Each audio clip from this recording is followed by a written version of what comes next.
Financial markets పై పట్టు సాధించాలనుకునే వాళ్ళు Revanth conduct చేసే వెబినార్ కోసం ఈ నెంబర్ కి కాల్ చేయండి.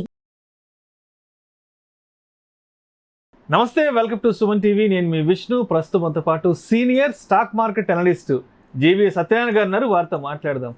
సార్ నమస్తే. సార్ సత్యనారాయణ గారు నమస్తే. సత్యనారాయణ గారు, మన ఈ మధ్య ఎన్పిఎస్ వాత్సల్య అనే పథకాన్ని కేంద్ర ప్రభుత్వం అమల్లోకి తీసుకొచ్చింది. పిల్లల భవిష్యత్ అవసరాలను దృష్టిలో ఉంచుకొని మరి రాబోయే రోజుల్లో వారికి ఇది ఏ విధంగా ఉపయోగపడాలి అనే విధంగా ఈ స్కీమ్ని కూడా డిజైన్ చేశారు.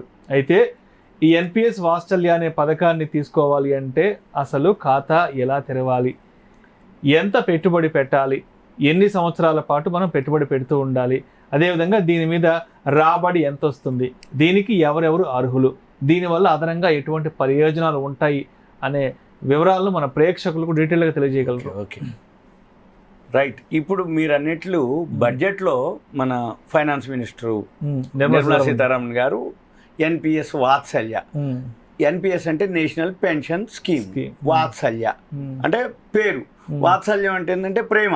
ఇప్పుడు అమ్మ నాన్న మమకారం ప్రేమ పిల్లల మీద, అమ్మమ్మ నాయనమ్మ తాతయ్యలు మనవాళ్ళ మీద మనవరాళ్ళ మీద వాత్సల్యం అనమాట. అది సింపుల్గా ఎన్పిఎస్ వాత్సల్యం. అయితే ఒకప్పుడు గవర్నమెంట్ ఎంప్లాయీస్కి పెన్షన్ స్కీమ్ ఉండేది, తర్వాత తీసేయటం జరిగింది. ఇప్పుడు పెన్షన్ లేదు, వాళ్ళకి ఆల్రెడీ ఒక స్కీమ్ ఉంది. ఇప్పుడు ఇదే పెన్షన్ స్కీము. ఇప్పుడు ప్రజెంట్గా ఎన్పిఎస్ వాత్సల్య ఏంటిది కొత్తది అంటే జనరల్ వాళ్ళకు కూడా ఇప్పుడే అంటే ఒక 1000 రూపాయలతోటి స్టార్ట్ చేసి 18 ఏళ్ల లోపు తల్లిదండ్రులు గార్డియన్గా ఉంటూ సేవింగ్స్ చేయొచ్చు. 1000 అని కాదు, 10,000తో అయినా చేయొచ్చు. అంటే 1000 రూపాయలు చేసి నెలకు 1000 చేసుకోవచ్చు, ఎట్ ఎ టైం 1000 చేసుకోవచ్చు. ఓవరాల్గా ఒక 10,000 రూపాయలతోటి కనుక మనం పిల్లల పేరు మీద, అంటే ఇప్పుడే పుట్టిన పిల్లలు కానీ నెలలున్నా కానీ ఎన్నాళ్ళున్నా, నెలలు ఉండని ఇయర్స్ ఉండని ఎప్పుడైనా ఉండని 18 ఇయర్స్ లోపు గార్డియన్గా మనము ఉంటూ వాళ్ళ పేరు మీద ఒక అకౌంట్ ఓపెన్ చేయాలి, పోస్ట్ ఆఫీస్లో కానీ బ్యాంక్లో కానీ. లేదు అనుకుంటే ఈ ఎన్పిఎస్ అని వెబ్సైట్ ఉంది. ఆ వెబ్సైట్లోకి వెళ్తే దాంట్లో డీటెయిల్స్ ఉంటాయి. మనం ఎంటర్ చేస్తే మన పాన్ కార్డు, ఆధారు అవి అడుగుతుంది, ఫోన్ నెంబర్ అవన్నీ, సెల్ నెంబర్ అవన్నీ. లింక్ ఉందనుకో, క్లిక్ చేయగానే ఆటోమేటిక్గా మనకు ఓటీపీ వస్తుంది, మన అకౌంట్ ఒకటి ఓపెన్ అవుతుంది. ఇప్పుడు మన పని ఏంటిది అంటే ఏవైతే ఈ సేవింగ్స్ అనమాట, అంటే పిల్లలకి ఇప్పటి నుంచే పొదుపుని నేర్పడం ఒక పద్ధతి. ఇక రెండోది ఇది కూడా ఒక రకమైన సేవింగ్స్, అంటే పోస్ట్ ఆఫీసులు, బ్యాంకులు, పీవీఎఫ్లు ఎట్లయితే ప్రావిడెంట్ ఫండ్ ఉందో అలానే ఇది కూడా. కాకపోతే ఇవి ఇప్పుడు మంచి రిటర్న్స్ ఇవ్వడం జరిగింది. వీళ్ళు కూడా ఏవైతే గ్రోత్ ఉండేటటువంటి, అంటే షేర్ మార్కెట్లో పెడతారు, డెట్ ఇన్స్ట్రుమెంట్స్లో పెడతారు, అవన్నీ ఎంతెంత రిటర్న్స్ వస్తాయని ఓవరాల్గా 10% తోటి క్యాల్కులేట్ చేసిర్రు. లాస్ట్ ఇయర్ అయితే 25% వచ్చింది. ఇదే ఎన్పిఎస్ వాత్సల్య స్కీమ్లో పెట్టుబడి పెట్టిన వాళ్ళకి 25% సేఫ్గా, అంటే 2 రూపాయల వడ్డీ వచ్చింది. ఇప్పుడు బ్యాంక్లో ఫిక్స్డ్ డిపాజిట్, పోస్ట్ ఆఫీస్లో ప్రావిడెంట్ ఫండ్ చేస్తే 7-8% కూడా రాదు, కష్టంగా, అంటే ఆ టైం ఫ్రేమ్ని బట్టి వస్తుంది. ఇందులో 25% రిటర్న్స్ ఇవ్వడం జరిగింది. అయితే ఇది 18 ఏళ్ల లోపు వాళ్ళు ఎవరైనా చేయొచ్చు, 1000 రూపాయలతోటి స్టార్ట్ చేయొచ్చు.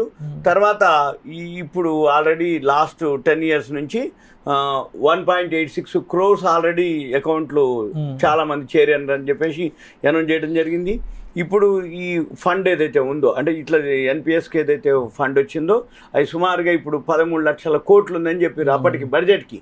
ఇప్పుడు బడ్జెట్ అయిపోయి మళ్ళీ 6 నెలలు అవుతుంది సుమారుగా. అంటే మళ్ళీ అంటే ఎలక్షన్స్ అయిపోయినాయి కాబట్టి మళ్ళీ ఫిబ్రవరి వస్తే మళ్ళీ కొత్త బడ్జెట్ వస్తుంది. అంటే ఈ 13 లక్షల కోట్ల పైన అకౌంట్లు అంటే ఓపెన్ అవ్వటం, ఎప్పుడైతే ఈ స్కీమ్ గురించి చెప్తూ ఉన్నారో ఎప్పటికప్పుడు, అంటే అవేర్నెస్ అనమాట, బ్యాంక్ వెళ్ళటం లేకపోతే ఆన్లైన్లోనే ఎక్కువ శాతం చేయటం. దీంతో లాస్ట్ అప్పుడు వాళ్ళు చెప్పడం ఏంటంటే ఆ టైం వరకు మామూలుగా సేవింగ్స్లో చేసిన ఈక్విటీలో షేర్ మార్కెట్లో పెట్టిన వాళ్ళకి 14% రిటర్న్స్ రావటం, కార్పొరేట్ డెట్ అంటే గవర్నమెంట్ వాటిలో పెడితే 9.1%, గవర్నమెంట్ సెక్యూరిటీస్లో 8.8. గవర్నమెంట్ 2 ఉంటాయి, సేఫ్ ఉంటాయి, కొన్ని ఉంటాయి అనమాట. వాటిల్లో డెట్ ఉంటుంది ఒకటి, మామూలు సెక్యూరిటీస్ అని ఉంటుంది. సో డెట్లో పెట్టిన వాళ్ళకు 9.1 వచ్చింది, మామూలు గవర్నమెంట్ సెక్యూరిటీస్లో పెడితే 8.8 రావడం జరిగింది, షేర్ మార్కెట్లో పెడితే 14% కూడా రావడం జరిగింది. ఇంకా వేరే 25% కూడా వచ్చింది లాస్ట్ ఇయర్ వాళ్ళకి. ఈ అయితే ఇదంతా కూడా వాళ్ళు ఎక్స్ప్లెయిన్ చేయడం జరిగింది. పిఐబి చండీగఢ్ ఎక్స్లో అంటే ఈ డేటా ప్రకారం, వాళ్ళ డేటా ప్రకారంగా ఏడాదికి 10,000 చొప్పున మనం 18 ఏళ్ళు కనుక మనం చేస్తే 18 ఏళ్ళు పిల్లలు మేజర్ అవుతారు. అప్పుడు వాళ్ళ పేరు మీద మారిపోతుంది. అప్పటి వరకు ఏదైతే ఉందో ఆ అమౌంట్ అంటే వాళ్ళ పేరు మీదే ఉంటుంది, కానీ గార్డియన్గా ఉంటారు తల్లి తండ్రి. తర్వాత వాళ్ళు అవుతారు. అప్పటికి సుమారుగా వాళ్ళు చెప్పడం ఏంటంటే ప్రతి సంవత్సరం 10,000 చొప్పున వేసి 18 ఏళ్ళు కనుక వస్తే, అంటే ఇప్పుడే పుట్టిన అనుకోండి, ఓ 10,000 వేసుకుంటూ పోతే 18 ఏళ్ళకి సుమారుగా ఒక 5 లక్షలు అనేది. ఇప్పుడు చెప్పే డేటా అంతా కూడా ఓల్డ్ డేటా. అంటే ఇప్పటి నుంచి ఇంతే రావాలని లేదు, ఎందుకంటే ఎక్కువ రావచ్చు, అంతే రావచ్చు, కానీ వస్తుంది అనేది ఒక అంచనాతో చెప్పడం జరిగింది. అయితే మళ్ళీ వీళ్ళు ఎవరైతే మేజర్ అయిపోయినాక అప్ టు 60 ఇయర్స్ వరకు ఇట్లా చేస్తూ పోతే 60 ఇయర్స్ అయిపోయినాక, అంటే జనరల్గా రిటైర్మెంట్ ఏజ్, రిటైర్మెంట్ టైం వచ్చేటప్పటికి పెద్ద మొత్తం వస్తుంది. దాన్ని కార్పస్ ఫండ్ అంటాం. కార్పస్ ఫండ్ అంటే ఒక పెద్ద నిధి, ఒక నిధి మాదిరి. కరెక్ట్. అంటే 60 ఏళ్ళు వచ్చేటప్పటికి మనము అంటే జాబ్ ఉండదు, లేకపోతే ఏదైనా జాబ్ ఉన్నా కానీ రిటైర్ అయిపోవటం, వేరే పనులు చేయలేకపోవటం. అందుకని అప్పుడు ఏమవుతుంది, పెద్ద మొత్తం వస్తే వీళ్ళు జీవనానికి, జీవనోపాధికి ఉపాధి మాదిరి అంటే ఆ ఫండ్ అనమాట యూజ్ అవుతుంది అనేది అనమాట. అయితే అప్పటికి వీళ్ళు చెప్పడం ఏంటిదంటే, మీరు కనుక సంవత్సరానికి 10,000 చొప్పున వేస్తే 60 ఏళ్ళు వచ్చే టైంకి సుమారుగా 2.75 కోట్లు 11.59% రాబడితోటి వస్తుంది అనేది. అయితే మళ్ళీ ఇంకొకటి అంటే 2.57 కోట్లు అంచనాతోటి 5.97 కోట్లు 12.86% వేస్తే, మళ్ళీ అలానే 11.05 కోట్లు, ఇట్లా వీళ్ళు లాస్ట్ డేటా అనమాట. అదంతా కొంచెం అటు ఇటుకైనా మనకి రావచ్చు అని. అయితే మళ్ళీ వాస్తవ మార్కెట్ని బట్టి చూసి ఇంకెక్కువ రావచ్చు. ఎందుకంటే అంతకుముందు డేటా ప్రకారంగా కంటే ఇప్పుడు రాబోయే రోజుల్లో గ్రోత్ ఏదైతే ఉందో, అంటే రూపాయి విలువ పడిపోవటం, మార్కెట్లో వాళ్ళు వాల్యూ ఉన్న వాటిల్లో చూసి ఇన్వెస్ట్ చేయటం, ఈ ఫండ్ని ఆటోమేటిక్గా ఇంకా ఎక్కువ వస్తుంది అనమాట. అయితే జనరల్గా ఖాతా తెరవాలంటే ఈ ఎన్పిఎస్ కానీ, బ్యాంక్ కానీ, పోస్ట్ ఆఫీస్ కానీ వెళ్ళి తెలవచ్చు. అయితే దీంట్లో 18 ఏళ్ళలోపు పిల్లల పేరు మీద మనం తీసుకోవచ్చు. జనరల్ పబ్లిక్ కూడా తీసుకోవచ్చు. మామూలుగా అంటే మామూలు ప్రైవేట్ ఎంప్లాయీస్ ఉంటారు, వాళ్ళు కూడా ఉంది ఆల్రెడీ. అది ఎన్పిఎస్ ఆల్రెడీ ఉంది వాళ్ళకి. ఇప్పుడు ప్రత్యేకంగా వాత్సల్య అని మైనర్ పిల్లల కోసం ఈ పథకం అన్నమాట. ఇప్పుడు ఈ పేరే వాత్సల్య. వాత్సల్య అంటే ఎన్పిఎస్ లోనే కొత్త స్కీమ్.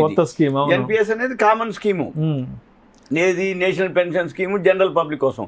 ఇప్పుడేంది చిన్న పిల్లలకు కూడా పొదుపు చేయాలి అనేది పెద్దవాళ్ళు రైట్, దానికోసానికి పెట్టడం.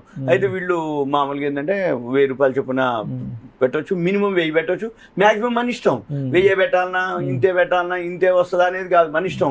ఇప్పుడు 1000 పెట్టవచ్చు, 2,000, 3,000, 5,000 మల్టిపుల్స్ పెట్టవచ్చు, ఎక్కువ పెట్టవచ్చు, ఒకసారి ఎక్కువ పెట్టి ఒకసారి తక్కువ పెట్టవచ్చు. మీ దగ్గర వీళ్ళని బట్టి మీరు సేవింగ్స్ ఏవైతున్నాయో అట్లా చేసుకుంటూ పోవచ్చు. అయితే జనరల్గా ఏంటంటే ఈ గార్డియనే ఉంటారు సంరక్షణ, ఏది మేజర్ అయ్యేంత వరకు. అయితే ఈ ఫండ్స్ ఎప్పుడైతే అయినో, ఒకవేళ కావాలనుకుంటే హయ్యర్ ఎడ్యుకేషన్ పిల్లలకి, ఇప్పుడు హయ్యర్ ఎడ్యుకేషన్ అంటే ఖర్చుతో కూడుకుంది. అంటే ఎంబీబీఎస్ కానీ, ఇప్పుడు సపోజ్ యూఎస్ కానీ ఏదైనా ఎంఎస్ చేయడానికి పంపించాలంటే ఎడ్యుకేషన్ బాగా ఖర్చు వస్తుంది. లేదు కొంచెం పెద్ద అయిపోయినాక హెల్త్ హాస్పిటల్ కోసం కానీ ఏదైనా అవసరం అయితే డ్రా చేయొచ్చు ఇవి ఆ టైంలో.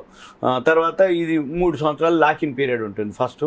తర్వాత మనం కావాలనుకుంటే 25% విత్డ్రా చేసుకోవచ్చు. ఇవన్నీ కూడా ఏంటిదంటే సేవింగ్స్ పెట్టడానికి పెట్టుబడులు, అంటే మనం ఇప్పటి నుంచే పెట్టుబడులు పెడుతున్నట్టుగా అనమాట. దీంతో చక్రవడ్డీ వస్తుంది అనమాట. అంటే ఇప్పుడు మనం 10,000 వేసినాం, కాంపౌండ్ CAGR అంటాం, కాంపౌండెడ్ యాన్యువల్ గ్రోత్ రేట్ అంటాం దాన్ని.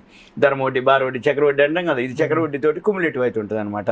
అయితే ఎప్పుడైనా కానీ మైనర్లుగా అకౌంట్ ఓపెన్ చేసినప్పుడు ఏమైందంటే ఎక్కువ కనపడతాయి. పెద్ద ఏజ్లో కంటే కూడా టైం ఫ్రేమ్ తక్కువ ఉంటుంది. చిన్నపిల్లలు అనుకోండి, వాళ్ళ పేరు మీద ఇప్పుడు అమ్మమ్మలు, నాయనమ్మలు ఏం చేస్తారంటే ఎక్కువ శాతం వాళ్ళే అనమాట. అంటే పిల్లలు కాబట్టి వాళ్ళ పేరు మీద గుర్తుండాలి అనే ఉద్దేశంతో జనరల్గా ఇప్పుడు ఏంటంటే ఎక్కువ శాతం కొడుకో, కోడలో, బిడ్డో డెలివరీ కాగానే ఏం చేస్తారు, బంగారమో లేకపోతే అప్పట్లో ఫిక్స్డ్ డిపాజిట్లు చేయటాలు, ఏది పోస్టల్ స్కీమ్లో 5 ఏళ్ళకి 10 ఏళ్ళకి డబుల్ అయ్యి, ట్రిపుల్ అయ్యి ఉంటాయి కొన్ని స్కీమ్స్. వాటిల్లో డిపాజిట్ చేసి ఒక FDR ఇచ్చేది, సర్టిఫికేట్ ఇచ్చేది. ఇగో నేను ఒక 5,000 వేసినా, అప్పటికి ఒక 50,000 అయితే అని చెప్పించేది. ఇప్పుడు దాని బదులు ఇది సేఫ్ అనమాట, అంటే ఎక్కువ రిటర్న్స్ వస్తాయి. అయితే దీంట్లో మన ట్యాక్స్ బెనిఫిట్స్ కూడా ఉంటాయి. ఎల్సీ 75, ఎల్సీ 50, ఎల్సీ ఇలా ఉంటాయి అనమాట. మనం ఏదైనా మనం చూసుకొని ప్లాన్ చేసుకోవచ్చు. ఇవన్నీ కూడా మనం 18 years తర్వాత మెచ్యూర్ అయిపోతుంది, తీసుకోవచ్చు. కావాలనుకుంటే కంటిన్యూ చేసుకోవచ్చు. ఇది జనరల్గా దీంట్లో ఏంటంటే ఇదంతా కూడా ఒక ఇన్ఫర్మేషన్ ఇవ్వటం వరకే. ఇప్పుడు చెప్పిన ఏవైతే డేటా ఉందో ఈ డేటాలో ఎన్ని పైసలు వస్తున్నాయని మనం చెప్తున్నాం, కానీ ఇంతకంటే ఎక్కువే వస్తుంటది అనమాట. జనరల్గా ఎప్పుడైనా కానీ వాళ్ళు అంచనాల కంటే, అంచనా అనేది వాళ్ళు ఏం చేస్తారంటే తక్కువనే చెప్తారు, ఎక్కువ వస్తుందని ఎప్పుడు చెప్పరు. ఇగో అంచనా అంటారు, అంటే అంచనాని 10% అన్నారంటే ఇంకెక్కువనే ఉంటుంది. లాస్ట్ ఇయర్ ఇప్పుడు 10% అన్నారు, కానీ 25% వచ్చింది. వాళ్ళు 10-14 అన్నారు, ఎక్కువ వస్తుంది అనమాట. జనరల్గా ఇప్పుడు ఇది చాలా మంచి స్కీము. ఎవరైతే పిల్లల పేరు మీద సేవింగ్ చేద్దాం అనుకుంటారో జనరల్గా వేరే ఎక్కువ శాతం ఎప్పుడైనా కానీ ఈ వెరైటీ ఆఫ్ అంటే ఇన్వెస్ట్మెంట్స్కి, అంటే ఇప్పుడు జనరల్గా చిట్ ఫండ్ అని, లేకపోతే గోల్డ్ కాయిన్స్ కొనుక్కోవచ్చు 24 carats, లేదు పోస్ట్ ఆఫీసులు, సేవింగ్స్ అకౌంట్లు, బ్యాంకులో డిపాజిట్ల మాదిరి మంత్లీ, లేకపోతే షేర్ మార్కెట్లో ఎస్ఐపిలు, సిస్టమేటిక్, లేదు మ్యూచువల్ ఫండ్స్, లేదు ఎంతో కొంత సమయం ఉంటుంది. ఇదొక ఆప్షన్ అనమాట. కాకపోతే ఇది గవర్నమెంట్ ఇది కాబట్టి సేఫ్టీ, సెక్యూరిటీ, సెంట్రల్ గవర్నమెంట్ 100%. మీకు పోస్ట్ ఆఫీస్ కానీ బ్యాంక్ వెళ్తే ఈజీగా అనమాట. అంటే దీనికి మార్కెట్ ఒడిదుడుకులతో కానీ ఎంత ఫేక్ అను ఫ్రాడ్ అను ఇది జరుగుతుంది. సేఫ్ గా మంచిగా సెంట్రల్ గవర్నమెంట్ ఇది కాబట్టి, మన గవర్నమెంట్ మన ప్రభుత్వానికి కాబట్టి ఎటువంటిది ఆక్షేపణలు కానీ వేరే. సో మొత్తానికి దీనికి సంబంధించిన వివరాలు తెలుసుకోవాలి అంటే దగ్గరలో పోస్ట్ ఆఫీస్ కానీ బ్యాంక్, లేదంటే జాతీయ బ్యాంక్ కి వెళ్తే అక్కడ ఉన్నటువంటి ఆ స్టాఫ్ అనేది మనకి ఫుల్ డీటెయిల్స్ ఇస్తారు. అంతే. బ్యాంక్ మేనేజర్ వెబ్సైట్ ఉంది, వెబ్సైట్ వెళ్ళినా కూడా అంతే. ఇంకా ఏదైనా డౌట్ ఉందంటే ఒక మెసేజ్ పెడితే మనం అయినా ఎక్స్ప్లెయిన్ చేస్తాం. Thank you sir. Thank you. Suman TV ప్రేక్షకులకు ధన్యవాదాలు.